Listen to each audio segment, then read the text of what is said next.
자, 이제 이 교시는 권리 변동의 모습이라고 되어 있죠. 제목이. 요거를 그림이법이거든요. 여러분들 받으신 프린트물에 10페이지? 10페이지는 아마 없을 거예요. 12페이지부터 나오죠. 여기 10페이지예요. 앞부분인 앞부속이어서 그냥 뺐는데 어차피 다음 주에 책 받으실 거니까 여기 10페이지인데요. 그림법 10페이지는 중개사 민법 시험 범위가 나오는데 아까 설명드렸죠.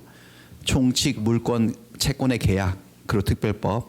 지금 우리 총칙 출발을 하는데 민법을 공부한다는 것은 권리를 공부하는 거야.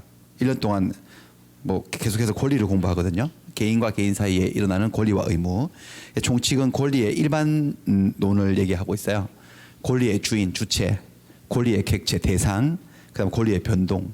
근데 이렇게 제가 옅은 색으로 칠해 놓은 것은 시험에 안 나온다는 거예요. 그러니까 민법 총칙 중에서 권리 변동에서만 시험에 나와요. 주체나 객체는 안 나오고. 권리 변동이 뭐냐면은 변동은 권리의 생로병사. 권리가 사람처럼 생로병사합니다. 태어나서 늙어 병들어 죽잖아요. 사람이. 권리도 태어납니다. 발생. 변합니다. 변경. 없어집니다. 소멸. 그 권리의 생로병사 사이클을 권리 변동이라고 불러요. 근데 권리가 발생, 변경, 소멸하는 데는 반드시 원인이 있거든요. 원인. 그 원인이 여기 있는 이런 것들이 땡땡땡땡 더 있어요. 법률 행위가 하게 되면은 권리 변동이 일어나고 시간이 흘러서 권리 변동도 일어나고 소멸시효 때문에 권리가 소멸되기도 하고 원인들인데 얘들은 또 시험에 안 나온다는 거네. 그래서 우리 정확하게 어떻게 돼 있냐면은 시험 범위가 민법 총칙 중에 법률 행위에서 10문제 이렇게 돼 있어요. 법률 행위. 그러니까 사람의 행위네. 법률 행위가 뭔지는 아주 심각한 얘기인데 어쨌든 사람의 행위 같네요. 사람이 법률 행위를 하게 되면 권리의 변동이 일어나요. 권리가 발생, 변경, 소멸해요. 근데 사람의 행위라고 해서 모조리 다 법률 행위인 것은 아니고 어떤 사람의 행위가 법률 행위라고 불리려면 필수적인 게 바로 이겁니다. 의사표시입니다. 그 행위 속에 사람의 의사표시가 들어있어야 돼요. 의사표시. 권리를 변동시키겠다는 의사 생각을 표시하는 그 행동요. 이거를 담아서 하는 사람의 행위를 법률행위라고 하고 법률행위를 하게 되면 그 사람의 의사대로 생각대로 권리의 변동이 일어나는 거예요. 그래서 법률행위 목차가 쭉 이렇게 펼쳐져 있습니다. 여기서 10문제를 출제하겠다는 건데 자, 법률행위 총설에서는요. 법률행위란 무엇이냐? 법률행위의 의. 그다음에 법률행위에 대한 어떤 종류들이 있느냐? 종류. 그다음 법률행위가 이런 효과 권리 변동을 제대로 낳기 위한 발생시키기 위한 법률에 갖춰야 될 요건 이런 것들이 총설 도입부에 나옵니다. 그다음에 자 법률 행위로서 탄생하려면 성립하고 존재하려면 3요소가 필요해요. 어떤 법률 행위이든지 간에 3가지 요소가 필요합니다. 요거 3가지예요. 당사자, 목적, 의사표시. 법률 행위가 성립하려면은 법률 행위를 하는 주체인 당사자가 있어야 돼요.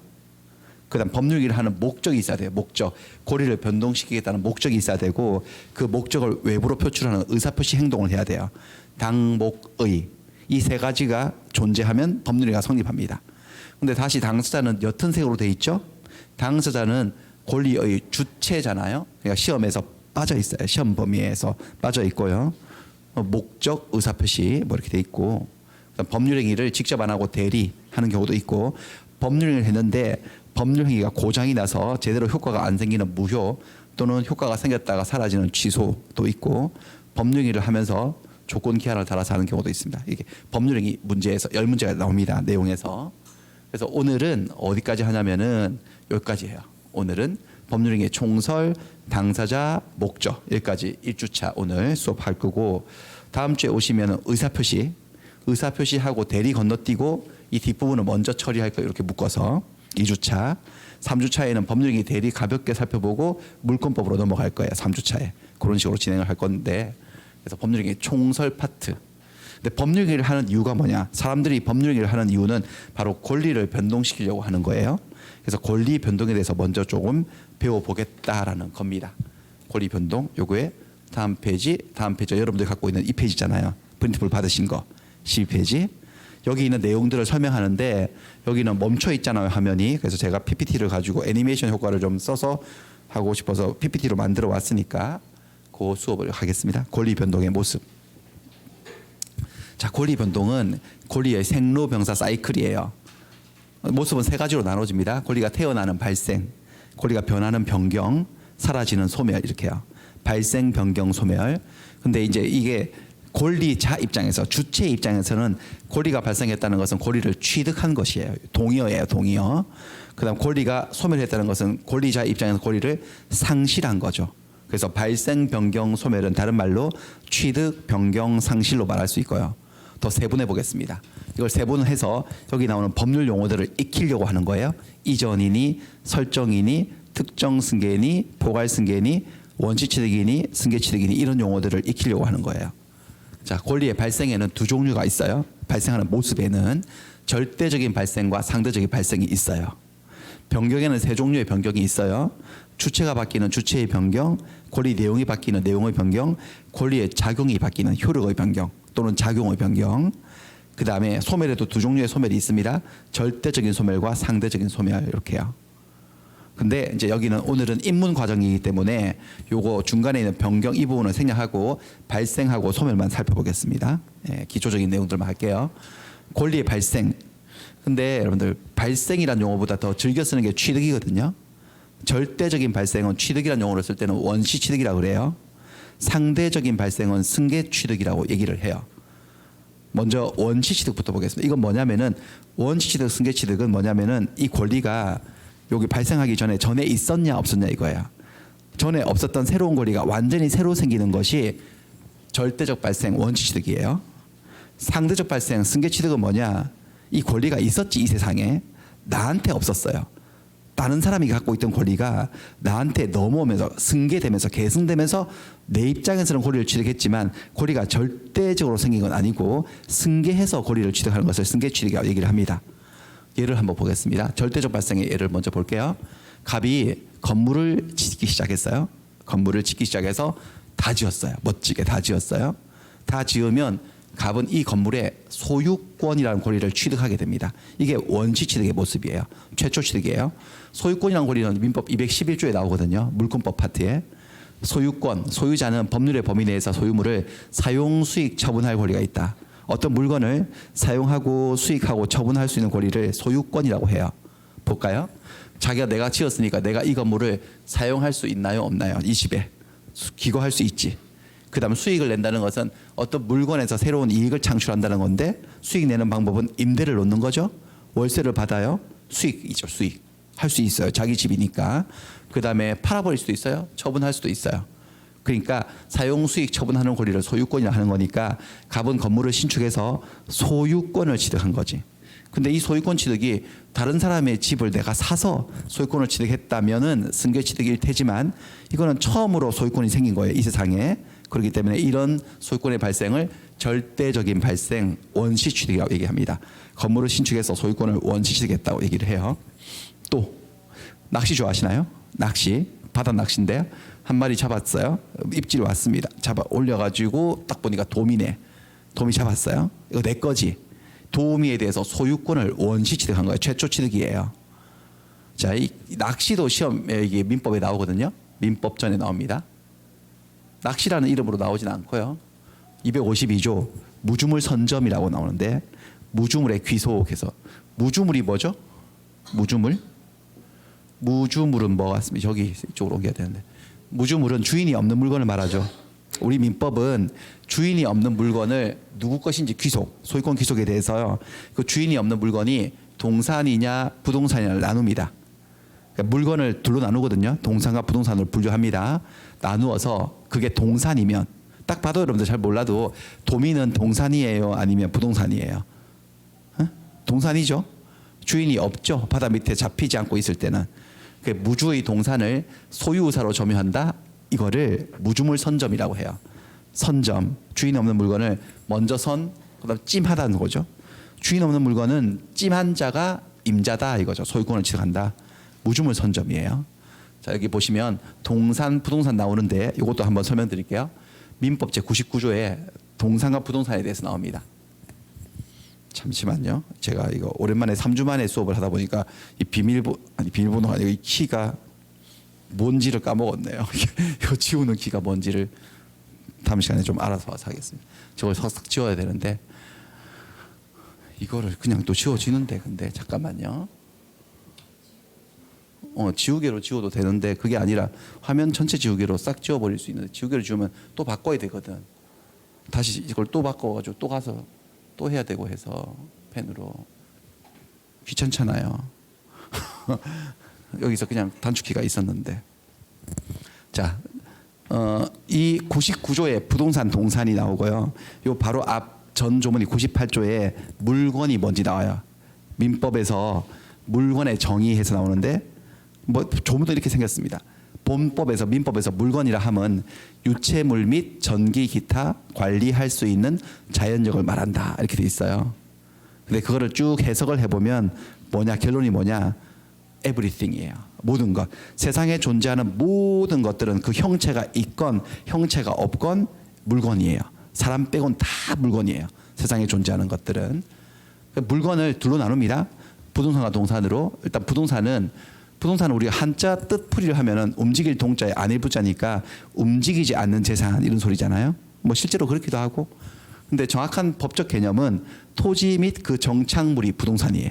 토지와 토지에 정착되어 있는 물건. 일단 토지가 부동산이에요.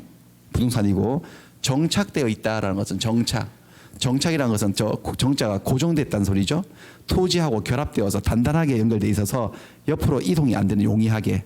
그게 정착이에요. 가장 대표적인 토지 위의 정착물은 건물입니다. 건물. 그다음에 나무도 정착되어 있죠. 옆으로 움직이지 않죠. 농작물. 이런 것들이 다 부동산이에요. 그러니까 여러분들 토지도 부동산이지만 건물도 부동산이죠. 나무들도 부동산이에요. 나무 수목도 농작물도 부동산이니까 앞으로 등산 가실 때 나무를 보면 부동산들아 잘 있었냐 뭐 이렇게 하시고 농작물들 이렇게 잘 익었을 때는 부동산이 참 탐스럽게 익었군 이렇게. 자 부동산들입니다. 다 부동산들인데 다만 이게 다 부동산인데 토지의 일부냐 토지하고 한 덩어리 물건이냐 토지하고 별개의 물건이냐 이런 문제는 나중에 이제 따로 배우시게 되고. 그럼 동산은 뭐냐? 동산은 여집합이에요. 우리 수학에서 여집합 아시죠? 어떤 전체 집합에서 어떤 부분을 뺀 거 나머지 모든 물건 중에서 부동산 이외의 물건은 동산으로 정의를 내리고 있어요. 그러니까 동산은 적극적으로 정의를 한 게 아니고 부동산이 아닌 것들은 다 동산이에요. 그러면 이제 여기다 넣어볼게요. 이 도미는 물건인가요? 아닌가요? 일단 물건이죠? 무조건 다 물건이에요. 물건이고 일단 토지가 아니에요. 토지 위에 정착돼 있지 않아요. 그래서 뭐라는 거죠? 동산이에요. 그게 이제 법적인 정확한 진술이죠. 99조 2항에 따라서 동산입니다. 다시 아까 그 조문으로 돌아갈게. 무주물 선점. 자, 바다 밑에서 놀고 있는 이게 이 잡히지 않은 상태에서의 도미는 동산이고 주인이 없어요. 무주의 동산이에요. 자, 이것도 보시면 아까처럼 P이면 Q이다예요. 요건과 효과를 지금 볼 거예요. 여기까지가 요건이고 여기가 효과예요. 요건이 갖추어졌는지 검토합니다. 지금부터. 주인이 없는 동산 맞네. 그다음 소유의 의사로 점유한다. 소유의 의사라고 하는 거, 이 의사는 생각을 말하는데 가질 생각으로 내가 가져야지라는 생각으로 이 말이에요. 가질 생각이 있나요 없나요? 낚시를 갔다는 것은요. 있죠. 점유를 했네. 자, 점유라는 말은 뭐냐? 점유하고 소유는 다른 말이죠. 글자가 다르면 뜻도 다릅니다. 일반적으로. 점유하고 소유는 다른 거다. 소유는 내 것이란 소리예요. 내 거. 점유는 뭔 소리냐면은 네 건지 내 건지는 관심 없고 내가 가지고 있다. 이게 점유예요. 예를 들어서 여러분들 뭐라고 표현해야 될까요? 제가 마이크를 소유하고 있나요? 점유하고 있나요? 점유예요. 이 눈에 보이는 현상. 제가 가지고 있잖아요. 제 소유는 아닙니다. 이거 원장님 소유입니다. 제 거 아닙니다. 제가 점유하고 있지만 소유는 원장님에게 있는 거죠. 소유권은요. 저는 점유를 하고 있을 뿐이고. 넥타이를 제가 점유하고 있죠. 점유도 하고 있을 뿐만 아니라 제 겁니다. 이거는. 제가 넥타이 소유자이면서 동시에 점유자예요. 소유와 점유는 살짝 다른 개념인데 살짝 다른 게 아니고 많이 다르지. 자, 그래서 지금 점유했다, 잡았다라는 것은 이거를 뭐 했다는 거죠, 여러분들? 점유 내 수중에 들어온 거지. 점유를 했으니까 딱 요건이 충족됐네. 주인이 없는 동산을 소유의사를 가지고 점유했으니까 요건이 갖추어졌으니까 효과를 선언하면 돼요. 얘는 뭐 한다고 소유권을 취득하는 건데, 근데 이 소유권의 취득이 이 사람이 시장을 가서 수산시장을 가서 도미 한 마리를 샀다면은 그 상인의 소유권을 승계받는 승계 취득 요거이겠지만은 고기를 잡았잖아요. 그러니까 물건은 있었지만 주인이 없는 권리가 없는 물건이었다가 소유권이 처음 만들어지는 거니까 이런 소유권의 취득은 무슨 취득이라는 거죠? 원시 취득이에요. 자, 무주물 선점이라고 하는 건데, 그래서 앞으로 낚시 가실 때는 그 낚시 간다 하지 마시고 무주물 선점하러 갔다 올게 이렇게 그렇게 하시면 되겠습니다. 무주물 선점의 현실적인 예는 이런 것들도 있습니다. 요즘은 뭐 쓰레기 문제가 너무 심각하죠. 전 지구적으로. 그래서 뭔가를 버릴 때 전자제품이나 가구 큰 물건들을 버릴 때는 스티커 붙여가지고 비용을 치러가면서 버려야 되잖아요. 그래서 버리는 장소도 있고 날짜도 있을 수도 있잖아요. 뭐 그래서 나도 뭐 하나 버리러 나갔는데 서랍장 하나가 깨끗한 게 버려져 있네. 내가 필요했는데 그러니까 이거 무주물 선점 대상이네. 자, 이거 원래 주인이 있었어 없어? 원래는요. 있었지. 유주물이었어요. 주인이 있는 물건인데 걔가 버렸다는 것은 소유권을 포기한 거야. 걔가 소유권을 포기해서 주인이 없어진 상태죠. 그리고 얘는 동산이죠. 토지와 그 정착물이 아니기 때문에 동산이기 때문에 무주의 동산이에요. 그래서 딱 보니까 쓸만한데 가질까 이거 뭐죠? 소유 의사가 생겼지. 그래서 내가 찜하고 딱 들어서 내가 딱 잡는 순간 내 것이 될 수 있어 없어요? 있죠. 그래서 누가 버린 물건을 내가 줍는다. 그게 뭐죠? 법적으로 252조에 뭐라는 겁니까? 무주물 선점입니다. 나 지금 무주물 선점하고서 소유권을 원시 취득하고 있다고 생각하시면 됩니다. 이게 어떻게 원시 취득이지? 원래 주인이 있었지 않았느냐? 근데 그 주인이 있었지만 내가 그 주인하고 뭐 당근마켓에서 만나가지고 이렇게 거래를 했으면 승계 취득일 건데 걔는 이 물건을 버렸어요. 소유권이 없어진 물건이야. 그리고 내가 주워가지고 새 소유권을 만든 거지. 그러니까 물건은 그 물건이어도 권리는 신상인 거야. 새로 만들어진 건 원시 취득입니다. 됐어? 이게 원시 취득이에요. 자, 그다음에 승계 취득으로 가보겠습니다. 전주, 전번 주인, 후주, 지금 주인, 전주로부터 권리를 물려받아서 취득하는 게 승계 취득인데 두 종류의 승계가 있어요. 이전적 승계가 있고 설정적 승계가 있어요. 둘 다 승계인데 하나는 이전이고 하나는 설정이에요. 지금부터 여러분들은 이전이라는 단어와 설정이라는 단어를 배우시는 거야. 자, 이전과 설정은 제가 이미지로 보여드릴게요. 이 동그라미가 권리예요. 여기 갑이 갖고 있던 권리가 을에게 넘어와요. 근데 권리가 을에게 이전되면은 이렇게 넘어오는 게 이전이야. 그러니까 갑은 권리를 잃어버리는 거지. 권리를 통째로 확 줘버리는 게 이전이에요. 그 다음에 갑이 갖고 있던 권리가 을에게 이렇게 되면 설정이에요. 다 준 게 아니에요. 권리의 힘 중에 일부를 떼어서 준 거야. 피자 조각 한 조각 떼어서 주듯이. 그리고 이거 다시 원만하게 나중에 뭐 일이 끝나면은 복귀 돌아갈 예정이에요. 요게 설정, 요게 이전이에요. 그렇습니다. 그래서 먼저 이전적 승계의 예를 한번 보여드리면은 매매계약. 자, 갑이 이 건물의 주인이거든요. 소유권자예요. 을과 만나서 매매계약을 하고, 자, 우리나라에서는 매매계약을 했다고 소유권이 바로 넘어오지 않아요. 매수인에게. 매매계약을 하고 등기를 해야지 넘어와요. 등기 차차 배우시기로 하고. 근데 아까 소유권이 뭐 하는 권리였죠? 이 건물을 사용하고 수익하고 처분하는 건데 이 힘의 총체가 소유권이거든요. 근데 매매계약을 하고 등기까지 마쳤으면 이 집을 이제는 누가 사용을 하는 거지? 갑이 아니면 을이? 을이. 얘는 사용 못하지 이제. 그 다음에 이 집 가지고 임대를 내서 수익을 가져가는 것도 누구의 권능이죠? 을. 쟤는 못하지 이제. 처분하는 것도 얘가 해야 되는 거지. 그러니까 이 소유권의 힘이 모조리 남김없이 완전히 을에게 넘어온 거죠. 이게 이전이다 설정이다. 이전이죠. 소유권이 이전된 거죠. 이렇게. 쟤는 소유권을 잃어버려요. 그러니까 이게 권리가 이전되면 전주는 권리를 상실하는 거예요. 이게 권리의 이전 모습이에요. 알고 조문을 보면 조금 더 보입니다. 아까 매매계약 아까 보신 조문인데 매매는 일방이 재산권이 더 넓은 개념인데 소유권도 재산권이에요. 상대방에게 뭐 한다고 돼 있죠, 여러분들? 이전이라고 돼 있어요. 이전. 그러니까 매매계약은 권리를 이전하는 계약이에요. 남겨두지 않아요. 권리를 싹 넘겨주는 거야. 그리고 상대방은 대금을 지급할 것을 약속해서 되는 거예요. 자, 설정 한번 가보겠습니다. 이번에 설정. 이번에는 갑의 집을 을이 사서 소유권을 취득하는 게 아니고 갑의 집이에요. 갑은 집주인이 그대로 유지한 채 얘가 전세권자로 들어와요. 전세권자. 세입자인 거지. 근데 여기서 말하는 전세권은 물권 전세권이어서 여러분들이 그냥 흔히 알고 계시는 그 전세하고 살짝 다르긴 한데 뭐 그건 차차 배우시기로 하고. 자, 전세권은 민법 303조에 나옵니다. 전세권자는 전세금을 지급하고 집주인한테 타인의 부동산을 점유를 해서 넘겨받아서 부동산의 용도에 쫓아 사용하고 수익한다고 되어 있어요. 사용수익을 한다. 이 을은 이 건물의 사용수익의 힘을 갖고 있는 거지. 근데 이 사용수익의 힘이 하늘에서 뚝 떨어진 게 아니에요. 원시취득한 게 아니에요. 소스를 한번 잘 가볼까? 어디서 왔는지. 얘가 소유자니까 얘가 뭐 할 수 있죠? 이 집을 사용, 수익, 처분할 수 있는 권리가 있는데 얘 둘이 만나서 계약을 해서 2년 동안 얘한테 빌려주기로 한 거야. 그러면 사용 수익의 힘을 떼어서 넘겨준 거지 얘한테. 완전히 넘겨준 건 아니야. 2년 지나고 나면 다시 돌아와요, 안 돌아와요? 돌아올 거야. 이렇게 넘겨준 거야. 그리고 처분의 힘까지 다 준 건 아니에요. 얘가 세입자인데 이 집을 처분할 수는 있을까요, 없을까요? 없죠. 그러니까 이 권리의 힘 중에, 이 사용 수익 처분의 힘 중에 일부만 떼어서 넘겨준 거지. 자, 이럴 때 어떻게 해야 되느냐, 어떻게 말을 해야 되느냐. 갑이 을에게 전세권을 이전해 줬다, 아니면 설정해 줬다. 설정해 줬다. 이게 전세권 설정 계약인 거예요. 그러니까 설정이 되었을 때는 권리를 잃는다, 잃지 않는다. 전주가 잃지 않는다. 이전되었을 때는 권리를 잃게 되는 거고. 그렇습니다. 그러니까 한 명은 전세권 설정자라고 하고 한 명은 전세권자라 불러요.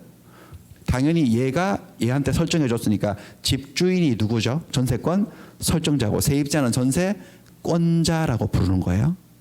자, 설정 하나 더 보여드릴게요. 설정. 이번엔 저당권이에요.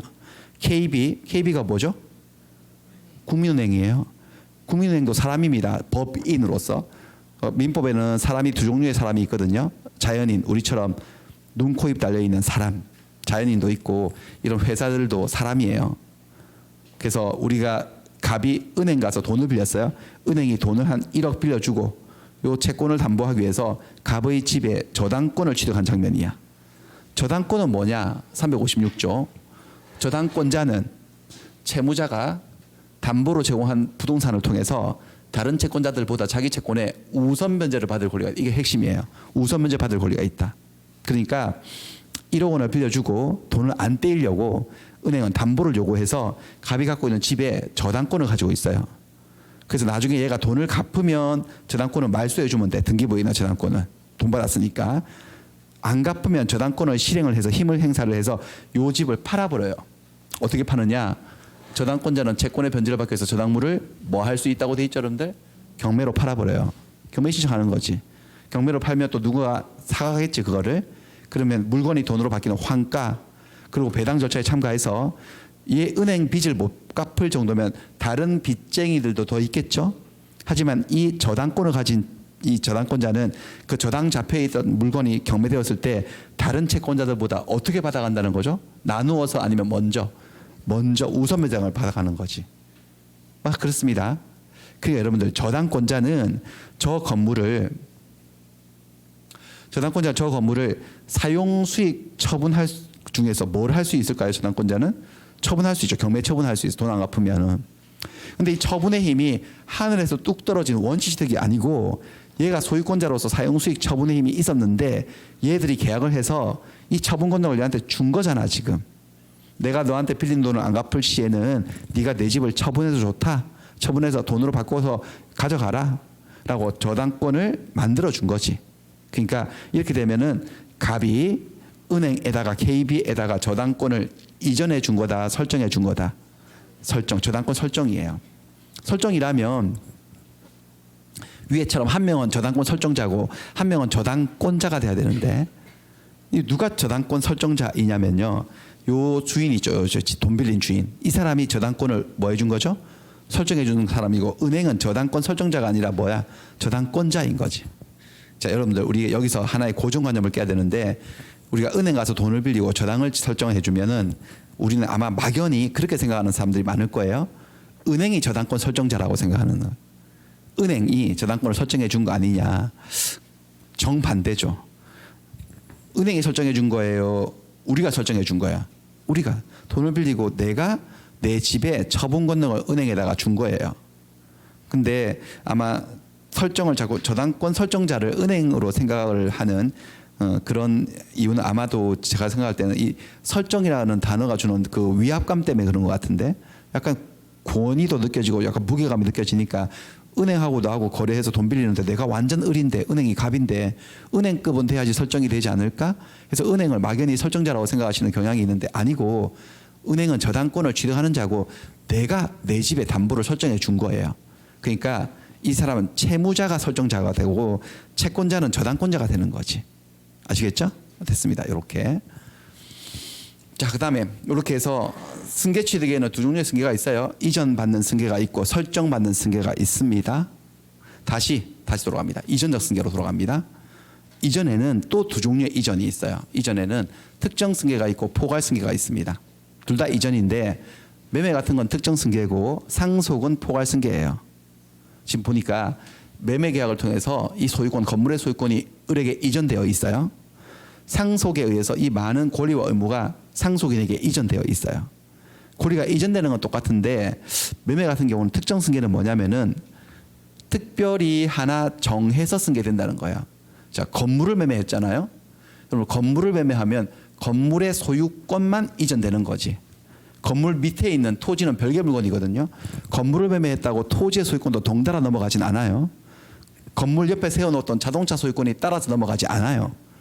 건물을 매매하면 건물의 소유권 하나만 넘어가요. 특별히 정해서 이렇게 그 원인 하나에 권리가 하나만 넘어가는 것을 이전되는 것을 무슨 승계? 특정 승계라고 얘기를 해요. 하지만 상속은 얘기가 달라져요. 이 병이란 분이 이 많은 재산들을 가지고 있다가 돌아가셨어요. 사람이 사망하면 더 이상 권리의 주체가 될 수 없어서 이 많은 권리와 의무가 몽땅 아들에게 넘어가고 있는 장면이 이게 상속이거든요. 자, 상속을 볼까요? 사람은 살아있는 동안만 권리와 의무의 주체가 돼요. 살아있을 때만.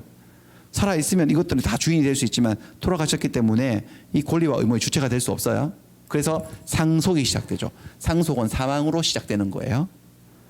그래서 이 사람이 갖고 있던 권리가, 자, 상속은 원인은 하나밖에 없어요. 원인 하나에 권리가 하나만 넘어가지 않아. 위에처럼 하나만 넘어가는 게 아니고 건물 소유권, 토지 소유권, 자동차 소유권, 시계 소유권, 가방 소유권, 온갖 그 다음에 권리만 넘어가는 게 아니고 의무까지, 빚도 대물림이 된다는 거 들어보셨죠? 싹 다 넘어가는 거야.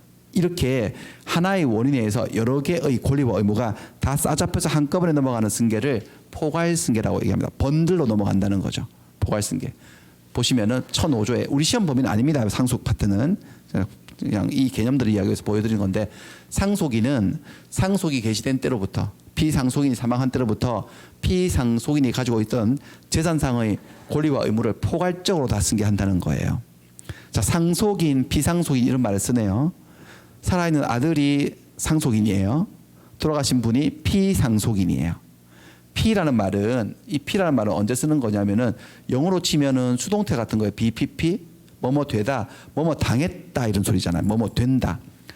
납치되었다, 피납되었다라고 하죠. 살해되었다, 피살되었다. 뭐 습격을 당했다, 피습되었다. 뭐 총 맞았다, 피격되었다 이런 말 하잖아요. 뭐뭐를 당했다는 느낌이잖아요. 그러니까 이거는 얘는 상속을 받은 입장이고 얘는 상속을 당한 사람이죠. 당한 사람, 피상속이라고 얘기를 합니다.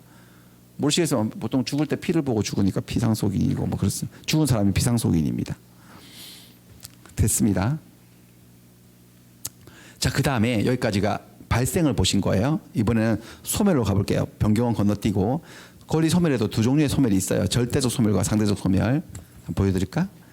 자, 갑이 이 건물의 소유자였거든요. 근데 건물이 불났어요. 불나서 홀라당 완전히 내려앉았어요. 없어졌어요. 물건이 없어지는 현상을 멸실이라고 얘기합니다. 없어졌어요. 없어졌어. 없어지면은 이가 없는 물건을 사용하고 수익하고 처분할 수 없으니까 소유권도 없어지겠지. 자, 이런 소멸을 절대적인 소멸이라고 합니다. 권리 자체가 완전히 사라지는 거, 세상에서 절대적 소멸이라고 얘기해요. 반면에 다시 갑이 이 건물의 소유자였는데 건물이 불타서 없어진 게 아니고 건물을 팔았어요. 을에게 매매하고 등기 넘겨주고 집도 넘겨줬어. 그럼 소유권이 이전되지. 이렇게 소유권이 이전되면 갑에게서는 소유권이 소멸되죠. 하지만 세상 전체의 관점에서는 소유권이 소멸한 거다, 소멸한 게 아니다. 소멸한 게 아니고 갑에게서만 소멸된 거지. 갑에게 대해서만. 절대적으로 아니면 상대적으로. 상대적. 이럴 때 이 소멸은 어떤 소멸이라고 한다는 거야? 상대적 소멸이에요. 권리 자체가 없어지면 절대적 소멸이고, 권리가 타인에게 이전되면서 권리가 사라지면 상대적 소멸이라고 얘기를 합니다. 여기 드디어 나왔는데 그렇습니다. 이건가? 아니네요. 그렇습니다. 예, 지우개로 지우고 일단. 자, 이렇게 해서 용어들을 쭉 살펴보셨고, 자, 그 다음에 여기 있는 이런 것들, 요 개념들 중에서요, 제가 박스 친 세 가지가 있어요. 이전적 승계, 또 주체의 변경, 그 다음에 상대적 소멸. 저 세 가지는 어떤 관계이냐? 저 세 가지는 한 가지예요. 한 가지인데, 한 가지 현상인데 누가 말을 하느냐에 따라서 용어가 달라질 뿐이에요. 볼까요? 지금 이 한 가지 현상을 볼게요. 권리가 이렇게 이전된 거죠. 전주, 권리의 전주, 권리의 후주, 현재 주인, 그다음 제3자를 등장시켜 보겠습니다. 일단 후주에게 물어볼까요? 을에게 물어보면 이 현상을 셋 중에 뭐라고 답할까요? 을의 입장에서는요. 저 박스 친 세 개 중에서 권리를 잃었어, 자기는 취득했어. 취득했죠. 취득이라고 말할 거야. 승계 취득. 어떻게 승계 받았다고요? 이전적 승계라고 얘기할 거예요. 을은 이전적 승계라고 얘기를 할 거야. 그렇죠? 갑에게 물어볼까요? 갑은 뭐라고 할까요? 제가 취득했다고 할까요? 상실했다고 할까요? 상실 소멸로 얘기하겠죠? 어떻게? 절대적으로 상대적으로. 상대적 소멸이에요. 상대적 소멸로 얘기할 거야. 병한테 옆집 사람한테 물어보면은 병은 뭐라고 할까요? 권리의 주인이 바뀌었다고 했죠. 소유권의 주체가 어제까지 갑이었다가 오늘 을로 바뀌었네. 그러니까 뭐가 바뀌었다는 권리의 주체가 바뀌었다고 하는 거예요. 그러니까 이게 주체의 변경과 권리의 승계, 이전적 승계 취득과 권리의 상대적 소멸은 한 가지인데 그것을 누가 부르는지에 따라서 말이 달라질 뿐이죠. 예를 들면 제가 이름이 서석전인데요. 저희 어머니가 부를 때는 저를 어머니와 관계에서는 저는 아들이지. 아들. 제 와이프와의 관계에서는 저는 남편이죠. 제 아이들과의 관계에서 저는 아빠거든요. 저는 누굴까 과연? 저는 아들일까, 남편일까, 아빠일까? 누가 부르는지에 따라서 저라는 사람을 다 저라는 사람 부르는 건데 용어가 달라질 뿐이니까 한 가지 현상인 거죠. 뭐 그런 겁니다. 됐어요. 여기까지 해가지고 한번 OX 문제 한번 연습을 해보겠습니다. 문제를 한번 풀어볼게요. 자, 1번 건물을 신축을 했답니다. 건물을 신축을 해서 소유권을 취득하게 되겠죠. 이는 원시 취득에 해당한다. 맞습니까? 예, 맞습니다.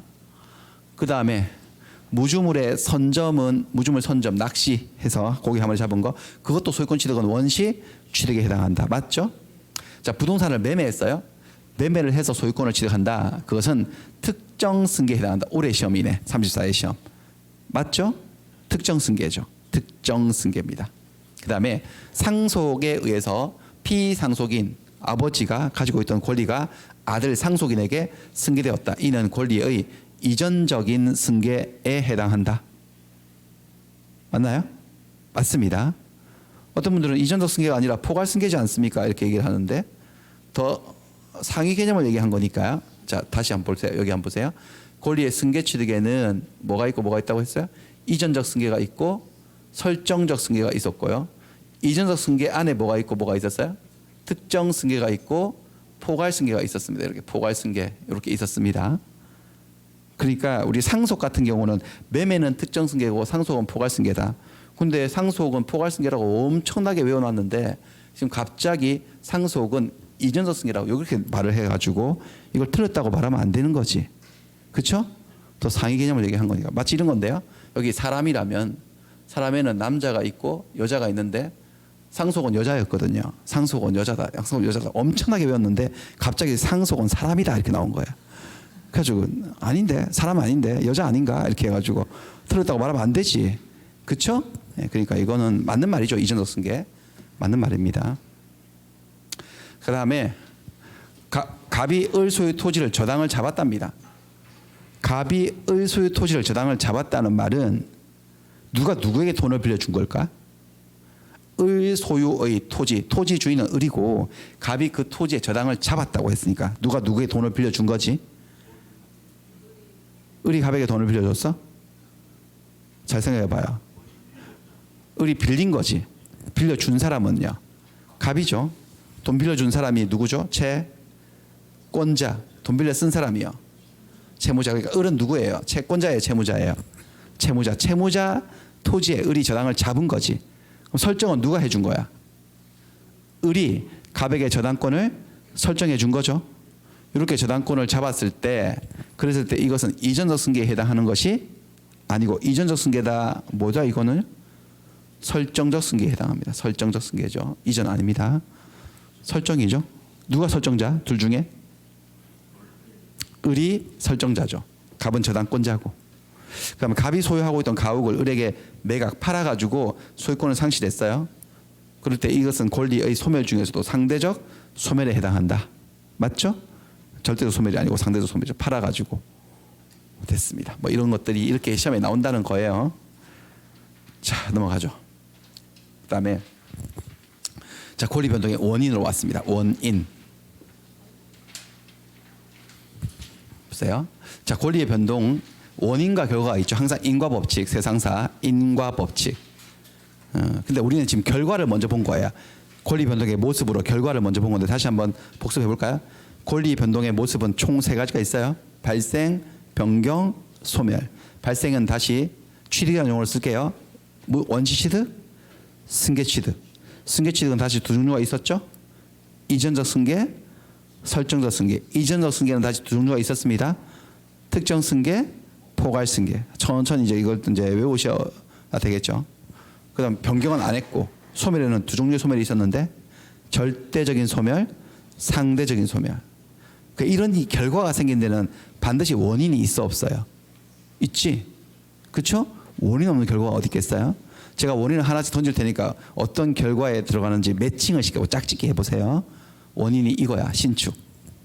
건물을 지었어요. 어디예요? 이 중에서? 원시취득이에요. 자, 그 다음에 매매했어요. 매매. 승계취득이죠? 둘 중에 뭐야? 이전적 승계 중에 둘 중에 뭐야? 특정 승계예요. 그렇죠? 그 다음에 상속. 상속 골라보세요.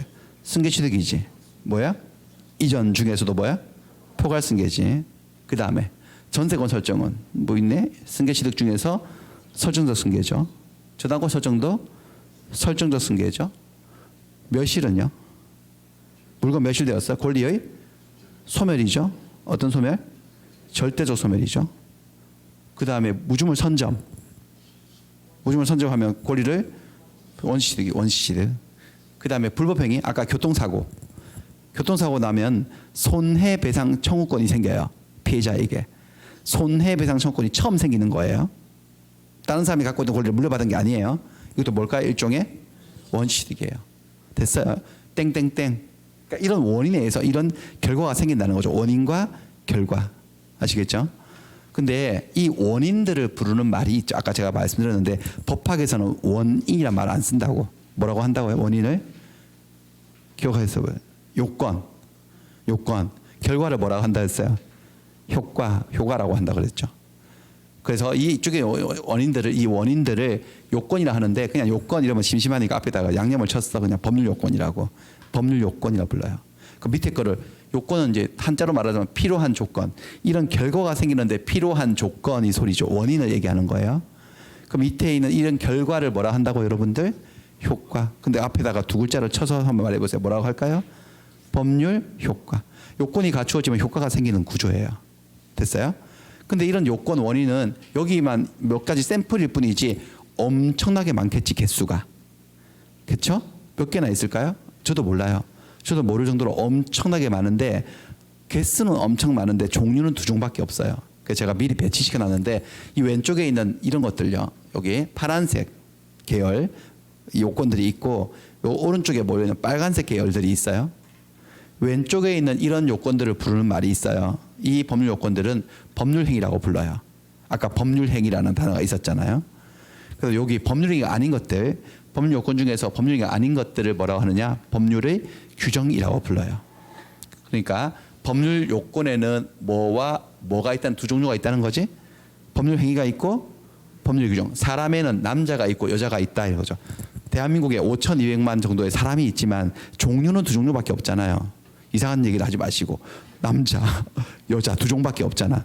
사람 숫자는 되게 많아도 그런 식이에요 이게. 그럼 보세요. 사람을 5,200만의 사람을 남자와 여자로 구별하는 기준이 있을 거 아니겠어요. 성염색체가 XX냐 XY냐 생물학적으로. 그것처럼 이 많은 요건들을 법률행위하고 법률의 규정으로 나누는 기준이 있거든요. 그 기준이 바로 뭐냐면 의사표시예요. 자, 이렇게 생각하시면 안 됩니다. 아, 이런 원인들 중에 사람의 행위를 법률행위라고 하는구나. 아니요. 여기도 다 사람의 행위예요. 매매를 하고 전세권을 설정하고 저당권을 설정하고 사람의 행위지만 여기도 사람의 행위가 있어요. 건물 짓는 것도 사람의 행위지. 무주물 선점 낚시하는 것도 사람의 행위지. 여기는 아예 노골적으로 행위라고 되어 있네. 불법 행위도 사람의 행위지. 그러니까 사람의 행위라고 해서 모조리 다 법률 행위인 것은 아니고 그 행위 속에 뭐가 들어 있을 때만요. 의사표시가 들어 있을 때만 법률 행위라고 하는 거야. 그럼 의사표시가 뭔지 이게 지금 관건이네. 이게 뭔지. 의사표시는 끊어읽기를 하면은 의사를 표시하는 거예요. 의사를 표시하는 거예요. 의사는 생각, 머릿속에 들어있는 생각을 말해요. 우리의 생각. 표시는 그것을 표출하는 끄집어내는 행동을 얘기해요. 주로 이제 자기 생각을 바깥에 표시해서 하는 행동은 주로 말을 한다든지 아니면 글을 쓰는 거지. 그 외에 다른 것들도 있을 수 있긴 한데 주로 뭐 말이나 글이죠. 이 두 개의 결합이 의사표시예요. 의사표시. 그러니까 여기 매매나 전세권 설정이나 저당권 설정에는 그 속에 뭐가 들어있다는 사람의 뭐가 있다는 거죠. 의사표시가 있고 여기는 사람의 행동은 행동이지만 행동이 아닌 것들도 있고 여기는 의사표시가 안 들어있어요. 의사표시가 들어있을 때만 법률행위라고 해요. 그래서 법률행위를 하게 돼도 법률의 규정에 의해서도 권리 변동은 일어납니다. 하지만 일어나는 과정이 되게 달라요. 그 메커니즘 구조가. 여기는 사람의 의사가 들어있잖아요. 의사가 생각이 당사자의 의사대로. 당사자라 하면 법률행위를 한 사람을 얘기해요. 그 사람의 생각대로 권리 변동이 일어나요. 의사대로. 그럼 여기는 생각이라고 하는 게 있어요? 없어요? 없으니까 법에 정해진 대로 권리 변동이 일어나는 거야. 딱 이게 기본 왁구예요. 민법의 기본 틀이니까 이거를 하루빨리 이해하고 간파하고 뭔 소리인지 알아듣겠네 이렇게 되면 민법이 보이기 시작하고 재미있어지기 시작하는 거지. 세상에 일어나는 모든 민법적인 변화의 원인은 요건이라 그러는데 요건은 두 종류밖에 없다니까요. 하나는 사람이 그걸 원해서 의사표시해서 그렇게 되는 원인 법률행위, 사람의 의사하고 아무 상관없이 법에 정해진 원리에 따라서 권리 변동이 일어나는 법률의 규정 둘로 나눠진다는 겁니다. 예를 한번 들어볼게요. 자, 이 사건은 둘 다 소유권이 이전된 장면이잖아요. 소유권이 이전이에요. 근데 이쪽에 원인과 이쪽에 원인을 하나씩 가져올게요. 여기 대표타자 매매, 여기 대표타자 상속. 매매를 하면 소유권이 이전되나요? 안 되나요? 되죠. 상속에 의해서도 이전되나요? 안 되나요? 되죠. 이전된다는 결과는 비슷해도 과정은 엄청 달라요. 자, 둘 중에 사람의 의사, 당사자의 의사에 따라 이전된 것은 왼쪽이다, 오른쪽이다? 왼쪽이죠. 매매죠. 여기는 의사에 따라 이전된 거야.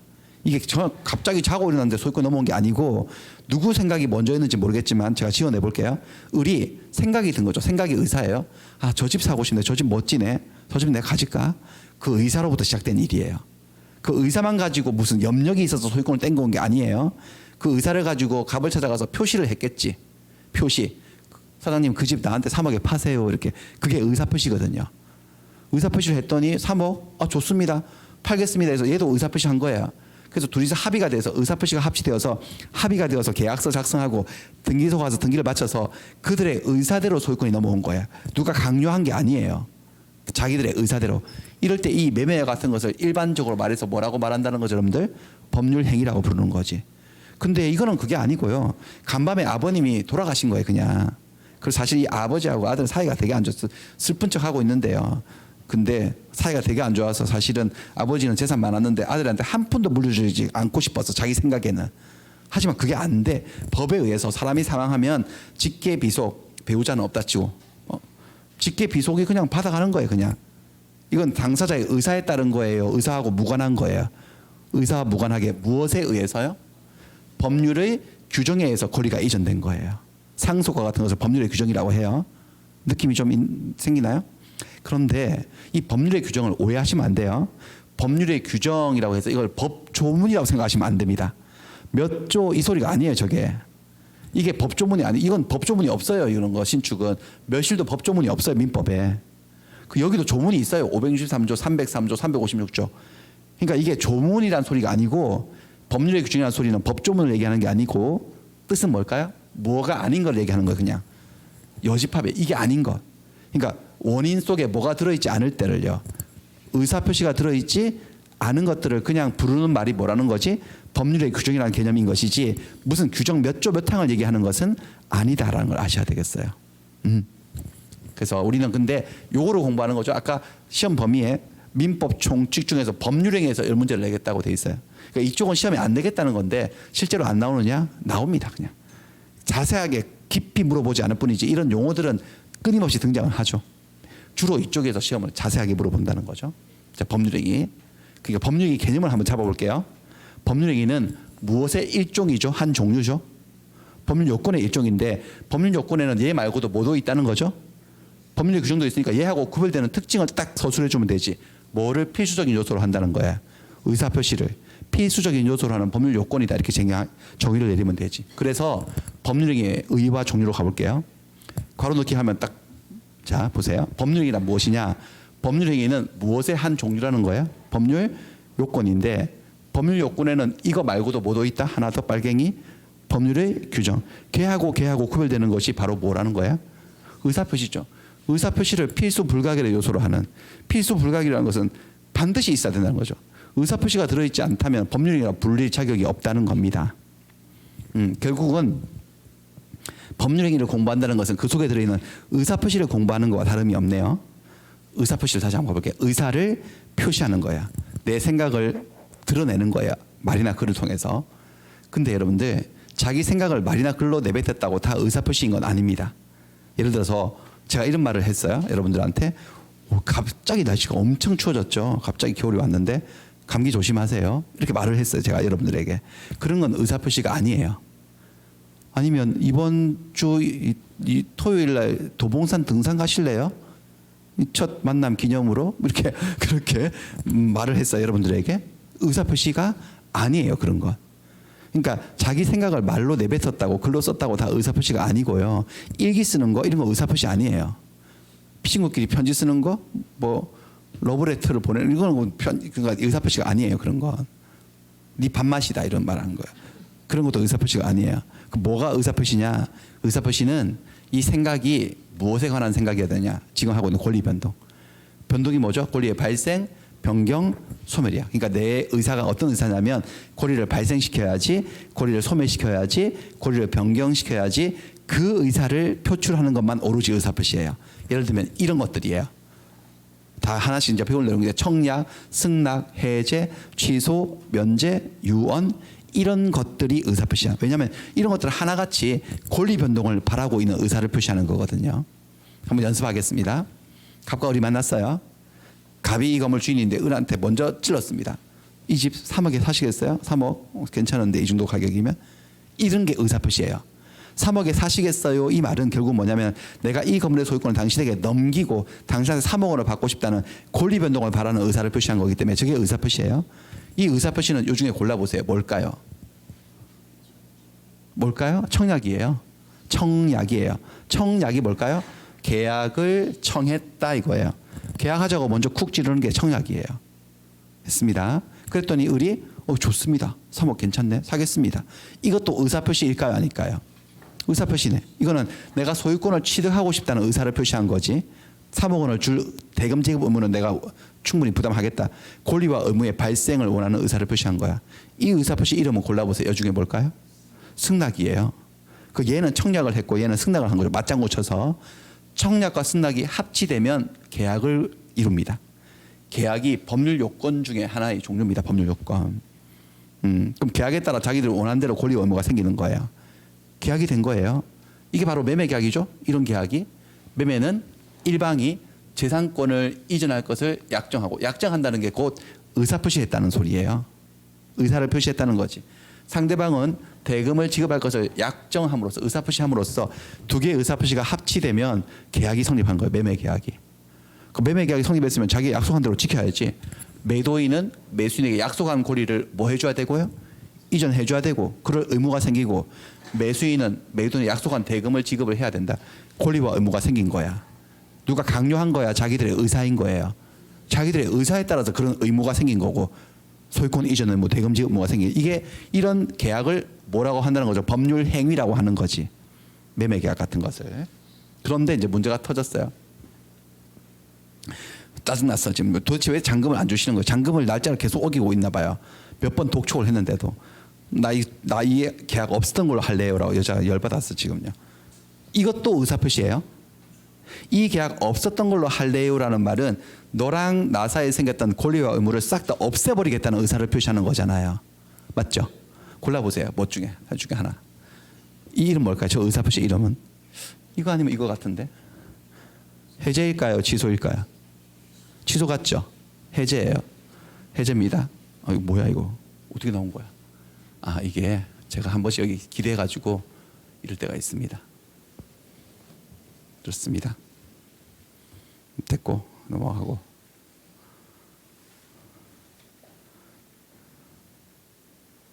자 이거는 해제입니다. 해제라고 하는 겁니다. 나중에 차차 자세히 배우실 건데 해제 한번 보여드릴게요. 조문 544조 이행지체와 해제.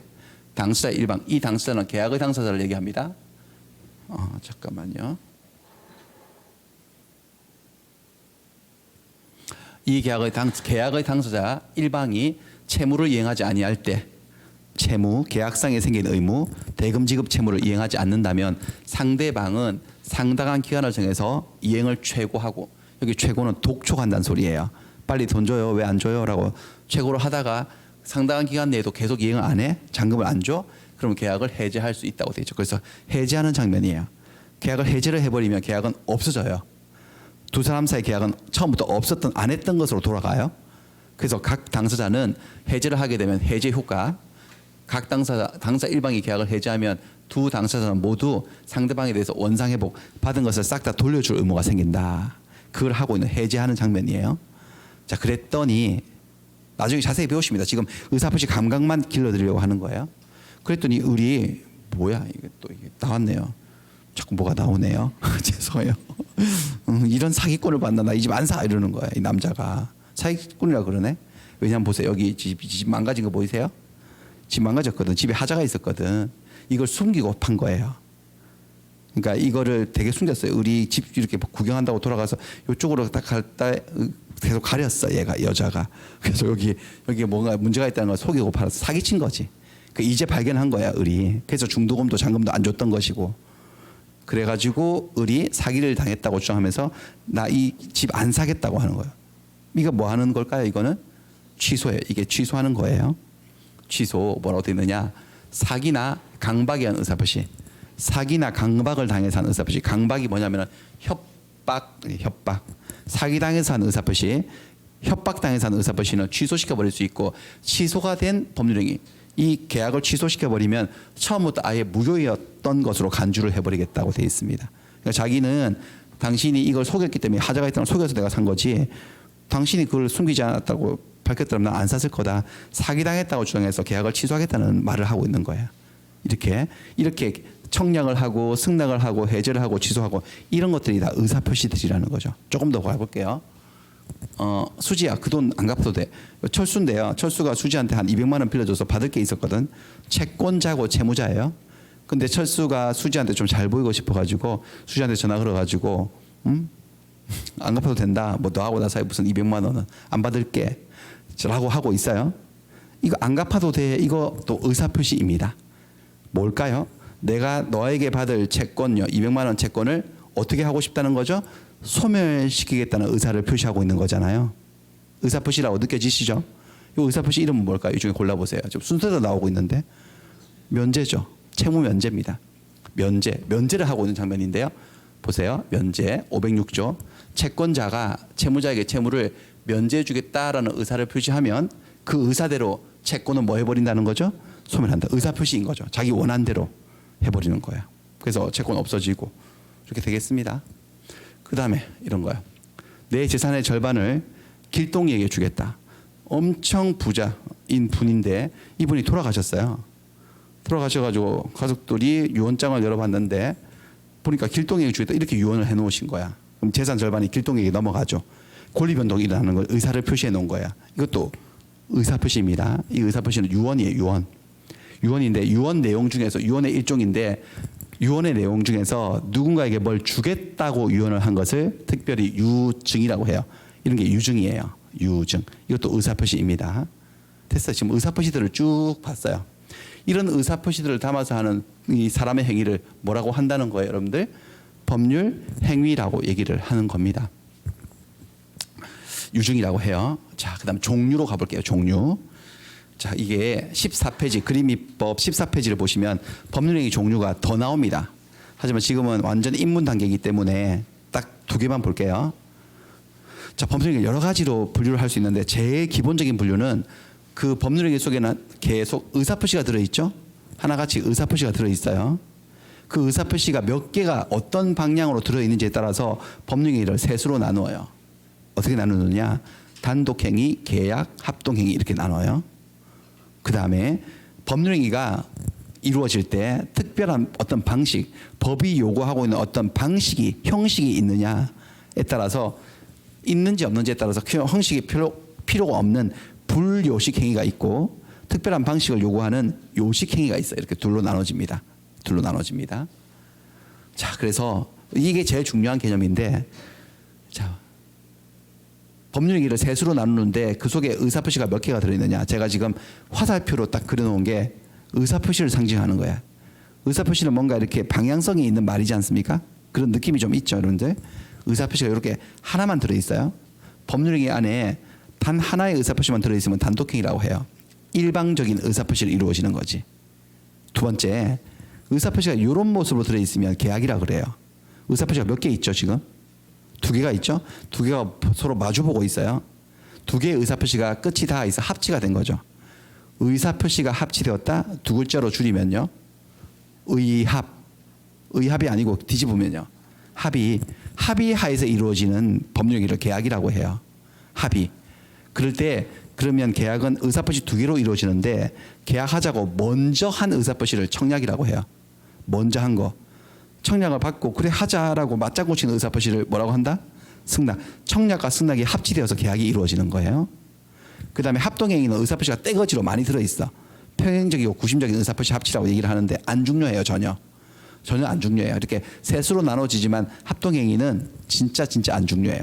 34회 동안 한 번도 단 지문 한 줄로도 출제가 되지 않았을 정도로 안 중요하거든요. 그러니까 여러분들 그냥 편하게 법률행위는 뭐하고 뭐로 나눠진다고 생각하시면 된다는 거죠.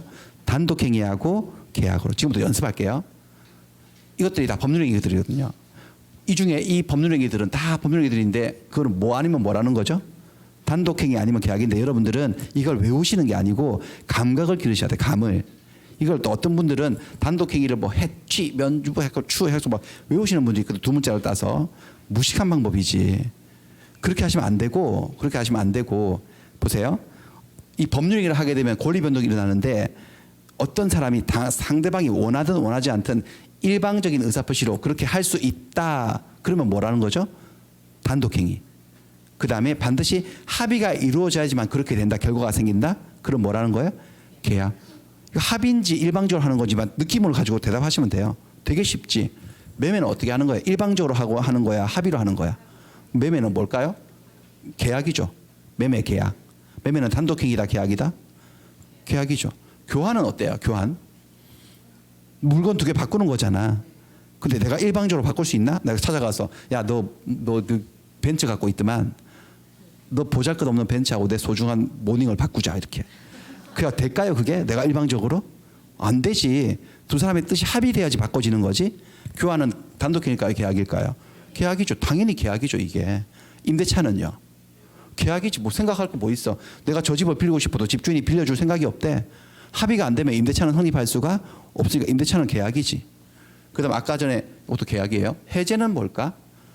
아까 해제는 돈 안 주니까 잔금 안 준다고 열받은 거잖아요.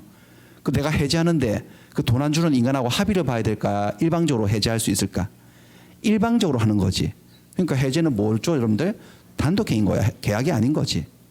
사기당한 사람은 계약을 취소하는데 사기꾼하고 합의를 봐야 되겠어요? 일방적으로 할 수 있겠어요? 일방적으로 할 수 있으니까 취소도 뭐에 해당한다? 단독행위. 자, 면제. 돈 받을 200만 원 받을 철수가 그 수지하고 합의를 봐야지만 면제가 될까요? 그냥 자기가 안 받겠다고 일방적으로 말할 수 있을까요? 일방적으로 말할 수 있으니까 면제도 뭐라는 거지? 단독행위인 거지. 이걸 왜 외우냐는 거지. 그냥 생각해 보면 일방적으로 할 수 있으면 단독행위고 합의가 돼야 된다 보면 계약인 건데. 그렇습니다. 유언. 유언은 여러분들 앞에 사람 놓고 합의를 보는 걸까? 유언자가 일방적으로 하는 걸까? 일방적으로 하는 거니까 유언도 단독행위예요. 근데 유언도 단독행위인데, 단독행위예요. 여러분들 다시. 단독행위는 두 종류가 있어요. 상대방이 있는 단독행위가 있고 상대방이 없는 단독행위가 있어. 단독행위라도. 상대방과 합의를 보는 건 아닌데 상대방이 있는 경우와 없는 경우가 있는데, 자, 이거 다 의사표시들이잖아. 의사표시가 상대방이 있다 없다라는 개념이 뭐 어떤 개념이냐면 111조. 상대방이 있다라는 개념은, 상대방이 있는 의사표시란 말은 그 의사표시가 상대방에게 도달을 해야지만 효력이 생긴다. 그 상대방이 있다고 해요. 도달을 요할 때. 도달이라 하는 것은 상대방이 그 내용을 알 수 있는 상태에 놓인 것을 얘기해요. 도달을 요한다 이러면 상대방이 있어요. 상대방이 없는 단독행위는 좀 지어내볼까요? 상대방에게 도달하지 않아도 효력이 생긴다면 상대방이 없다라고 해요. 그러니까 상대방이 있다 없다는 말이 진짜 그 말의 내용에 누가 상대방이 있다 없다가 아니고, 이 의사표시가 상대방에게 도달을 해야지만 효력이 생긴다면 상대방이 있는 거고 도달 안 해도 효력이 생긴다면 상대방이 없는 거예요. 자, 그거로 또 한 판단해 볼까요? 아까 잔금 안 주는 사람 보고 계약 해지한다. 사기친 사람에게 계약을 취소한다. 그다음에 채권자가 채무자에게 채무를 돈 안 받겠다고 면제 준다. 이 말들은 상대방에게 의사표시가 도달을 해야 될까요? 할 필요가 없을까요? 해야지만 효력이 생기는 거지. 어디 산에 올라가서 취소한다 이렇게 해가지고는 취소가 안 됩니다. 그게 상대방이 도달을 안 하면. 그렇죠? 당연히 상대방이 도달을 해야지만 효력이 생기니까 얘들은 상대방이 있는 단독행위다 없는 단독행위다. 있지. 근데 유언을 보자. 유언은 여러분들 특히 유증. 이게 내가 죽으면 길동이에게 내 재산의 절반을 주겠다고 해서 길동이가 있으니까 우리 감각상 어느 감각상으로 상대방이 있는 것 같아 없는 것 같아? 있는 것 같잖아요. 하지만 그게 아니에요. 이거는 이 유언장이 길동이에게 유언장이 도달을 해야지만 길동이가 재산 반을 가지는 게 아니고요. 유언은 언제 생기냐면 유언은 유언자가 사망한 때 효력이 생겨요. 상대방에게 도달할 필요가 있다 없다? 없어요. 그냥 이 사람이 돌아가시는 순간 길동이는 반을 받아갈 권리가 생기는 거지. 길동이에게 의사표시가 도달하지 않아도. 그러니까 말의 내용에 길동이나 사람이 들어있다고 해서 상대방이 있다라고 착각하시면 안 된다는 거예요. 이 유언장은 길동에게 도달하지 않아도 효력이 생기는 거니까 유증은 상대방이 있는 단독행위다 없는 단독행위다? 없어요. 길동이란 말이 들어있어도. 무슨 말인지 아시겠어요? 자, 마지막에 증여. 증여는 뭘까? 증여는 매매하고 차이점이 뭐냐면은 매매는 돈 받고 물건을 파는 거잖아요. 증여는요 공짜로 주는 거야. 그냥 한 푼도 안 받고 그냥 주는 거야. 공짜로 주는 거니까 증여는 일방적으로 줄 수 있을까요? 합의가 돼야지만 줄 수 있을까요? 일방적으로 줄 수 있을 것 같죠. 그러니까 증여는 단독행위 같은데 증여는 계약입니다. 여러분들 계약입니다. 증여가 계약인 걸 보여드릴게요. 증여가 계약인 걸 느껴보세요. 조문을 통해서. 증여는 당사자 일방이 공짜로 무상으로 재산을 수여하는 의사를 표시하고 내가 너한테 이거 줄게 라고 표시하고 그것으로 곧바로 효력이 생기는 게 아니고 상대방이 뭐 함으로써 여러분들 승낙을 받겠다고 해야지만 효력이 생긴대. 그러면 공짜로 주겠다고 해도 네가 주는 거 공짜로 싫다라고 하면 줄 수가 없거든. 일방적으로 못 줘요. 공짜라도. 그러니까 증여는 단독행위이다 계약이다. 계약이죠. 증여가 공짜라고 해서 일방적으로 단독행위로 줄 수 있으면 우리 집에서 배출되는 쓰레기는 다 옆집에다 증여해 버리면 돼요. 그렇죠. 그러니까 뭐 쓰레기 봉투 들고 와서 띵동 해가지고 공짜니까 받으셔 이렇게. 내가 아무리 공짜로 주고 싶어도 상대방이 받기를 원치 않으면 못 주는 거예요. 증여는 계약인 거예요. 아시겠죠? 여기까지 이렇게 하고 그다음에 합동행위는 보세요. 합동행위는 사단법인 설립행위가 합동행위인데 사단법인은 대표적인 것이 회사 만드는 것은 합동행위예요. 여러 사람이 같이 뜻을 모아서 회사를 만드는 건데 모르셔도 돼요. 안 나와요. 그냥 시험에. 30몇 년 동안 한 번도 지문 한 줄로도 나온 적이 없으니까 됐고 이거는. 자 보세요. 그러니까 다시 한번 갈게요. 법률행위는 이렇게 셋으로 나눠져요. 근데 이 셋 중에 비중이 가장 많은 퍼센테이지를 가장 많이 차지하는 게 뭘까요? 여러분들 생각해 보세요. 계약이에요. 계약. 압도적으로. 계약이 99%예요. 단독행위 1% 정도고 얘는 0.0000000 없어요. 그냥 얘는. 그러니까 뭐냐면 여러분들 이 법률이란 말이 와닿지 않고 좀 추상적이잖아요. 그러니까 뭐라고 하시라는 거지. 편법인데 법률이라는 단어가 나오면 그냥 뭐라고 대충 생각하시라고. 계약이라고 생각하시면 돼요. 100% 맞는 말은 아니지. 법률에는 계약 말고도 모두 있으니까. 단독행위도 합동행위도 있긴 한데 근데 거의 대부분 계약이니까 계약으로 읽어버리시면 돼 그냥. 그럼 법률행위가 무효다 이러면 계약이 무효다. 법률행위 당사자 이러면 계약의 당사자. 여기 있네. 불조식 행위. 불조식한 법률행위라는 거니까 불조식 계약 이렇게 읽으셔도 된다는 거지. 약간 편법을 써서 습니다. 여기까지 일단 하고 요거 좀 시간이 가서 요거 좀 쉬었다가 요 방식부터 또 계속 좀 하도록 하겠습니다. 좀 쉬었다 하겠습니다.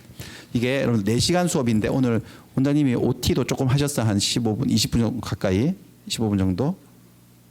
그래서 오늘 그 민법이 워낙 양이 많아가지고요. 지금 처음 시작하는 강의지만 보통 4시간을 꽉 채워서 하거든요. 근데 오늘 살짝 넘어갈 수도 있을 것 같아요. 예. 올 때 좀 쉬었다 하겠습니다. 예.